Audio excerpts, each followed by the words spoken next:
রবিবারে দুপুরে কি কি রান্না করেছি তো চলো তোমাদেরকে দেখিয়ে দিই। আজকে ভাই বাইরে থেকে চলে এসেছে, মাও আজকে বাড়ি চলে যাবে, তাই ভাইকে বলেছিলাম একটু দুপুরবেলা খেয়ে যেতে।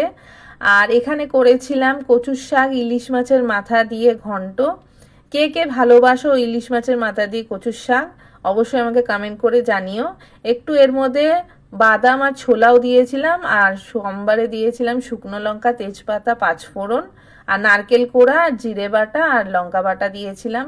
নামানোর সময় একটু চিনি দিয়ে নামিয়েছি, খুব ভালো লাগে খেতে কচুর শাক। আর এখানে ইলিশ মাছের ঝোল করেছিলাম বেগুন কুমড়ো দিয়ে, আর জিরে কাঁচা লঙ্কা বাটা দিয়েছিলাম, একদম পাতলা করে করেছি। ভাপাও খেয়েছি, ওই জন্য একটু পাতলা করে ঝোল করলাম সবার জন্য। আর আমার বর তো খায় না ইলিশ মাছ। আর এখানে গোটা গোটা কাঁচা লঙ্কা দিয়ে দিয়েছিলাম, যার ঝাল কম লাগবে খাবে। আর পাতলা পাতলা করে কুমড়ো দিয়ে বেগুন দিয়ে কে কে খেয়েছো অবশ্যই আমাকে কমেন্ট করে জানিও।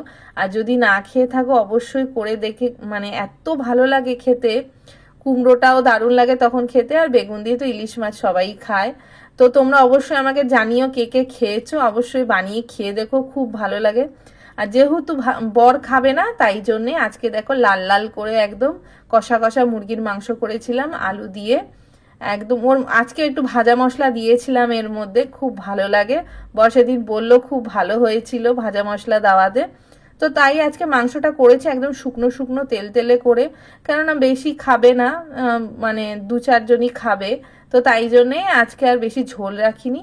তো দুপুরবেলা এই রান্না করেছিলাম, কেমন লাগলো অবশ্যই কমেন্ট করে জানিও তোমরা।